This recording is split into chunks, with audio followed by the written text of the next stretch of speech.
आं एबसुनिफ्राय ओंखारनो गोनां जानाया साफ्रोमबो मानसिनि थाखाय बे सोंथि आंखौबो फन खालामनानै गोबाङानो सोङोमोन। आथिखालाव मानगोनां प्रमद बर'नि दैदेननायावबो बिजेपिआबो हाबबाय, गुबुन गुबुन दोलोफ्राबो हाबबाय। नोंथांमोननि चेनेलखौ आंनिफ्राय बरायना लाग्रोबाय आरो नोंथांमोननि चेनेलखौ जाहाथे बे ओनसोलनि रायजो राजाया अनसायथों आरो रायजो राजानि जानानै नोंथांमोनाबो जे डेम'क्रेसिनि फोर्थ पिलार मिडियानि रलखौ जाहाथे लानो हाथों। आं दुलाराय बर' फरायसा आफादाव 2003 मायथाइयाव आं जेला जि थाखोआव फरायोमोन बे समावनो आं आनसलिक एबसुनि अर्गानाइजिं सेक्रेटारि, गोदो अर्गानाइजिं सेक्रेटारि दंमोन, दा आथिखालाव बेखौ पाब्लिक रिलेसन सेक्रेटारि होनो। आं 2003आवनो एबसुआव जयेन जादों आरो बड'फा उपेन्द्रनाथ ब्रह्मनि मुंखौ खोनादों नुफेराखैब्लाबो आरो बड'फानि सान्थौ आरो सानस्रिखौ बिराद मोजां मोनो आरो बै समाव एबसुनि दैदेनगिरि बिथांमोनखौ नुनानैनो इन्सपायरेसन जादों, जेरै उरखाव ब्रह्म, सानसुमा खुंगुर बैसोमुथारि आरो गोबां एबसुनि दैदेनगिरि बिथांमोनहा जेरैबायदि जाथिनि थाखाय खामानि मावदों प्रेमसिं ब्रह्ममोन, बिथांमोनखौ नुनानैनो जों उन्दैयाव बिजाबाव फरायनानै इन्सपिरेसन मोननाय आरो एबसुआव बिदिनो जों जयेन जादों। आं एबसुनिफ्राय ओंखारनो गोनां जानाया साफ्रोमबो मानसिनि थाखाय बे सोंथि आंखौबो फन खालामनानै गोबाङानो सोङोमोन। गोबाङानो आंखौ बुंनो नाजायो जे नोंथाङा बैसोबो दंमोन आरो हाबावगौमोनबो होननानै। एबसुआव मावबावनो आंहाबो गोबां गोहो दंमोन, मानो होनबा एबसु बादि आफादाव साफ्रोमबो बर' फरायसाफ्रा जायनो सम मोनो बिथांमोना मावफैथों, आं बेखौ लुबैयो। आरो जेरावखि थाया मानो गावखौ बर' होननानै सिनायथि होनाय, बर'नि रावखौ फोथांनानै दोननाय आरो जेरावखि थाया मानो बर'नि अलखद समाव जाहाथे जाथिजों गाबथालायनाया बे साफ्रोमबो बर' फिसाफोरनाव थानांगौ, आंनावबो दङ। आं दुलाराय बर' फरायसा आफादनिफ्राय ओंखारनो गोनां मोनसे बायध'था जादों आरो बेखौ लुबैयाखैब्लाबो ओंखारलांनो गोनां जादों। ओमफ्राय आं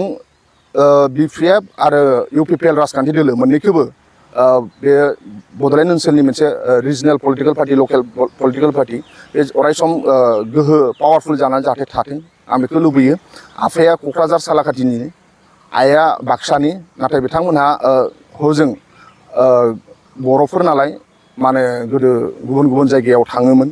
दा आफाया वाटार साप्लाइनि सुखिदार, आं गलाघाट कलेजावनो फरायनाय, गलाघाटआवनो थानाय। दा आंनि न'आ गलाघाट डिस्ट्रिक्ट हिसाबै जिहेतु बाव बिटिआरनि बायहेरायाव UPPL आरो BPF गैया, बेनि थाखाय आं आसाम जातीय परिषदआव जोनोम जादों। बेबो मोनसे आनसलिक दल आरो बावबो गुबुन गुबुन फरायसाफोरा बाव फरायसा आफादनिफ्राय फैनाय आरो आसाम जातीय परिषद दायैनि सिगां एबसुजोंबो सावरायदोंमोन, नाथाय जेरैबायदि जानांगौ बे जायाखै। नाथाय अब्लाबो आं बे पार्टियाव जयेन जादों। क'क्राझाराव जुदि थानायमोनबाथ' आङो आनसलिक दलावनो जयेन जागौमोन, नाथाय आङो दा गलाघाटआव थायो हिसाबै, आपार आसामनि हिसाबै आङो मोनसे आनसलिक दलाव जोनोम जादों। नाथाय आं बेखौबो बुंनो सानो नोंथांमोननि चेनेलनि गेजेरजों, आंना 1 नाम्बारावबो बड', 2 नाम्बारावबो बड'। आं सिगाङावबो बर' हारिखौ सानो आरो उनावबो बर' हारिखौ सानो आरो बर' हारिनि थाखाय जेबो आंनि थाखाय देरसिन नङा। राजनितिकआ आंनि थाखाय 2 नाम्बारावसो। 1 नाम्बार बर' जाथि, बर'नि राव हारिमु आरो बर'आ थांनानै थानो नांगोन, राजनितिक अधिकार, इक'नमिक राइट, साख्रि बाख्रि गथ'फोरनि। ओंखायनो आङो दुलाराय आसामल' नङा, दुलाराय बुहुमनि बर' फिसाफोरखौ जेब्लानाखि गोसोखाङो अब्लानो गाबनो ओंखारो। जोबोद आलाय आथानि दङ। दुलाराय बर' फरायसा आफादाव थानाय समाव गुबुन गुबुन जायगायाव बेरायनो थाखाय खाबु मोन्दोंमोन। दा बेफोरखौ नुयोब्ला दुखु नाङो। ओंखायनो आंना सिगाङावबो बर' आरो उनावबो बर' आरो हारिनि थाखाय एभ्रिथिं सेक्रिफाइस खालामनो थाखाय आं रेडि जानानै दं। गोदोनि एबसुफ्रा बिथांमोनहा गोबां मुंख्लं जालांबाय, गोबाङानो बिथांमोनहा फुल सेक्रिफाइस खालामलांबाय। गोदोहाय टेक्न'लजिया बेफोरबायदि डेभेलप नङामोन। उपेन्द्रनाथ ब्रह्मनि दैदेननाय एबसुआ सासे मानसियानो सानथाम सानब्रै साइकेल सालायनानै लाइजाम रानोमोन। गोबां खस्थ'नि गेजेरजों बिथांमोना थांदोंमोन। बेबायदि मा होनो टेक्न'लजि रिभलिउसना फैयाखैमोन, बिथांमोना गोबां सेक्रिफाइस खालामलांदों। ओंखायनो आथिखालाव गोबां इजि जाबाय, फास्ट जाबाय, खामानि मावनो थाखाय इजि जाबाय।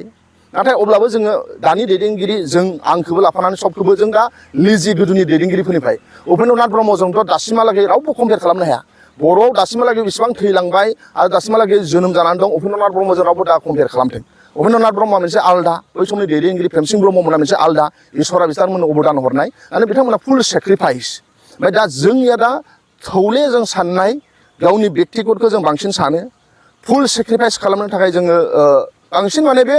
मोनसे इनभाइरमेन्टेल मोनसे इस्यु जानानै थांबाय जे मानसिफ्रा मेटेरियेलिस्टिक जालांबाय। गोदो सेक्रिफाइसआव 1 नाम्बारमोन, जाथिखौ बांसिन सानोमोन। आजिखालि नाथाय बांसिन सुबुङानो, अकल बर' हारि नङा, गुबुन गुबुन हारि माहारिफ्राबो आमेरिकाफोर बादियावबो बुङो, आब्राहाम लिंकनमोनजों रावबो तुलना खालामनो हाया दानि प्रेसिडेन्टफोरा। माने दानि मानसिफोरानो साफ्रोमबो मेटेरियेलिस्टिक। ओंखायनो आं सानो गोदोनिफ्राय दानि मानसिफ्रा बांसिन मेटेरियेलिस्टिक जालांबाय आरो जों बांसिन आलसिया जाबाय। ओमफ्राय जोंना भिजनारि लिडारफ्रा जोंनाव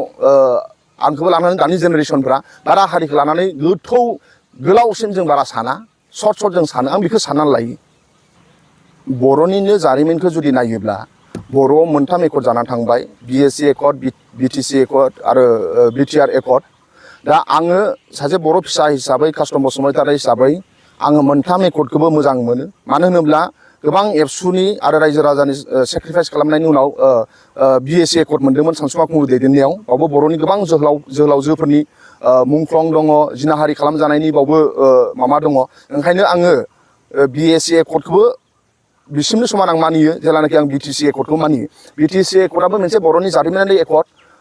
बर' फिसाफोरा 6 सिडिउलाव हाबनो हादों जेरावनाखि जोंनिफ्राय गोजौ थाखोनि मानसिफोरानो जोंनि 8 सिडिउलाव जोंनि भाषाया हाबबाय नाथाय गुबुन गुबुन नागाफ्रा हाबाखै खासि जयन्तियाफ्रा 8 सिडिउलाव हाबाखै नाथाय जोंनि जखायसेल' बर' फिसाफ्रानो बै समनि दैदेनगिरि बिथांमोना BLTनि नाजानायाव बर' भाषाया 8 सिडिउलाव हाबदों आरो बर'फ्रा 6 सिडिउलाव मोनसे काउन्सिल मोनदों ओरैनो जारिमिनाव जुदि बुंनो थाङोब्ला 6 सिडिउलाव अकल हिल्सनिफोरनि थाखायल'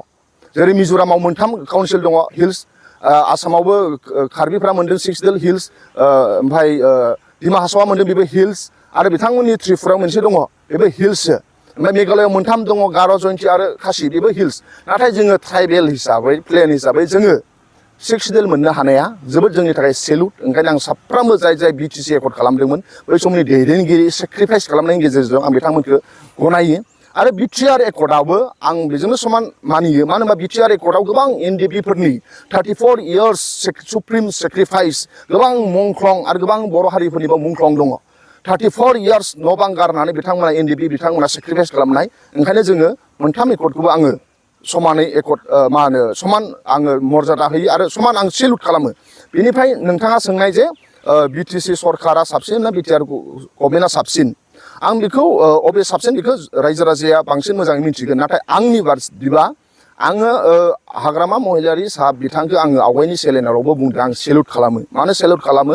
17 बोसोर सासन खालामनायावबो बिथाङा खुनु नेशनेल पलिटिकेल पार्टि बा गुबुन गुबुन राजनैतिक दोलोफोरखौ हाबनो होआखै आरो गोबां हाग्रामा महिलारि दैदेननाय समाव गोबां जोंहा मोनसे दाङाबाजि जालांदों 2008आव मोनसे रायट जालांदों उदालगुरियाव 2012आव नाथाय बेफोरबायदियावबो बिथाङा मोनसे कन्ट्रल खालामना फैदों हारिखौ दा ओंखायनो बेबायदि दैदेनगिरिखौ जोङो सेलुट खालामनो नांगोन आरो गोबां BLTफोरनि सुप्रिम सेक्रिफाइसनि उनावसो BTC मोननाय आरो BTCनि उनाव बिथांमोना BPF राजखान्थि दोलो दानानै बिथांमोना सरकार खुंदों आथिखालावबो UPPLआ दा गोबां NDPफोरनि सुप्रिम सेक्रिफाइसनि उनाव बर' रायजो राजानि सुप्रिम सेक्रिफाइसनि उनाव एबसुफोरनि नाजानायाव BTR एकर्ड मोनबाय बेनि उनाव UPPLआ सरकार खुंबाय दा नाथाय थोंजों बुंनो थाङोब्ला आथिखालाव राजनैतिक दोलोआ हाबबाय दा मेजरिटि सरकार खालामनो हायाखैमोन हाग्रामा महिलाया मेजरिटि सरकार खालामनो हादों हाग्रामा महिला दैदेननायाव कंग्रेस हाबनो हायाखै BJP हाबनो हायाखै नाथाय आथिखालाव मानगोनां प्रमद बर'नि दैदेननायावबो BJPआबो हाबबाय गुबुन गुबुन दोलोफ्राबो हाबबाय जेरैबायदि सक्तिशालि जानांगौमोन आवगायनिफ्राय दा खम जादों आरो जेरैबायदि हयथ' मावनांगौ बिदि मावनो हायाखै प्रमद बर' बिथाङा आं बिथांजों एबसुआव गोबां सम खामानि मावनाय दा ओंखायनो BTR एकर्डआवबो माखासे दफाफोर दंमोन बेखौ मोजाङै दा NDP बिथांमोना जाय सुप्रिम सेक्रिफाइस खालामबाय बिथांमोना जेरैबायदि रिहेबिलिटेसन जेरैबायदि